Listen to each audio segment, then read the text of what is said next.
WhatsApp English क्लासमध्ये पुन्हा एकदा विद्यार्थ्यांचं स्वागत। आज वार मंगळवार दिनांक 2 जानेवारी 2024 आणि आज आपण आपला क्लास क्रमांक 67 आपण बघणार आहोत। तर चला आपण आजचा क्लास सुरू करूया। तर आपण सर्वप्रथम डेली 5 इंग्लिश स्पेलिंग बघत असतो। तर आजची स्पेलिंग बघूया। ALONE alone. अलोन म्हणजेच एकटा किंवा एकटी। यानंतर प्रेझेंट PRESENT प्रेझेंट। प्रेझेंट म्हणजे भेटवस्तू किंवा त्याला उपहार म्हणतात किंवा वर्तमानातील उपस्थित असे 3 प्रकारचे अर्थ प्रेझेंट या शब्दाचे होतात।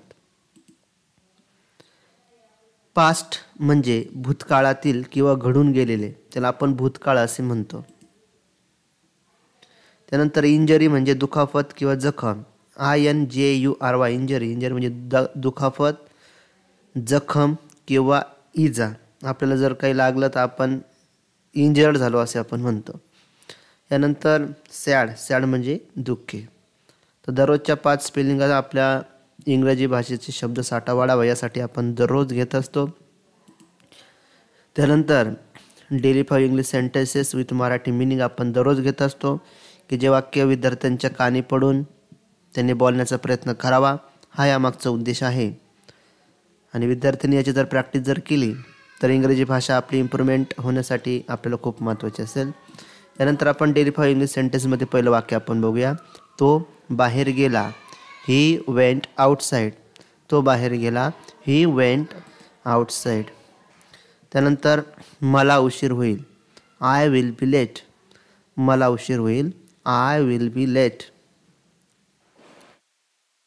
ते शीतल करेल, शीतल विल डू दॅट। ते शीतल करेल, शीतल विल डू दॅट। यानंतर चौथं इंग्रजी वाक्य आपण बघूया। तो आपल्याला शोधून काढेल, ही विल फाइंड अस। तो आपल्याला शोधून काढेल, ही विल फाइंड अस। इंग्रजी वाक्य आहे आपल्याला, आपण ते बघूया। तो माझी मदत करेल, ही विल हेल्प मी। तो माझी मदत करेल, he will help me. Mark म्हणजे विराम चिन्हांचा उपयोग। यामध्ये आज आपण द हायपन हा आपला 8वा प्रकार आपण आज माहिती करून घेणार आहोत। द हायपन म्हणजे काय तर बघा, हायपन याचा अर्थ संयोग चिन्ह किंवा जोडरेख असं सुद्धा याला म्हणतात, पण संयोग चिन्ह मराठी व्याकरणामध्ये म्हटलं जातं आणि इंग्लिशमध्ये द हायपन असं म्हटलं जातं। संयुक्त शब्दात कंपाऊंड वर्ड्स म्हणजे बघा 2 शब्द जोडून एक वेगळा शब्द तयार करण्याकरता अशी लहानशी रेघ म्हणजेच हायपन वापरतात। त्यांचा उपयोग खालीलप्रमाणे करतात। आता आपण बघूया 21 ते 99 यामधील ज्या संयुक्त संख्या आहेत त्या लिहिताना म्हणजे उदाहरण बघा 30 आणि त्याच्या पुढे लगेच डॅश देते म्हणजे हायपन दिलेली बघा, आणि 1। त्यानंतर 59 इतर रेष दिलेली बघा, 85 एक्सेट्रा। त्यानंतर दुसरा प्रकार आहे बघा, अपूर्णांक विशेषण म्हणून वापरताना म्हणजे 1/3, 1 आणि थर्ड असा वेगळा शब्द नेतात, त्यामध्ये हायपन दिली जाते। 1 ऑफ द एरिया, 3/4 बघा, 3/4 ऑफ द प्रॉपर्टी। त्यानंतर तिसऱ्या प्रकारामध्ये कधी वापर केला जातो बघा, एखाद्या शब्दाचे वर्णन करणाऱ्या संयुक्त विशेषणामध्ये उपयोग करतात। आता बघा, आता एखादा शब्द आहे त्याचे वर्णन करायचं आणि संयुक्त विशेषणमध्ये त्याचा उपयोग करतात। आता हार्ड वर्किंग वुमेन, आता हार्ड आणि वर्किंग असं वेगवेगळे शब्द नाही तर डॅश देऊन लिहितात, हायपन देतात, हार्ड वर्किंग वुमेन। त्यानंतर well known doctor salary, kind hearted person आणि टेक होम।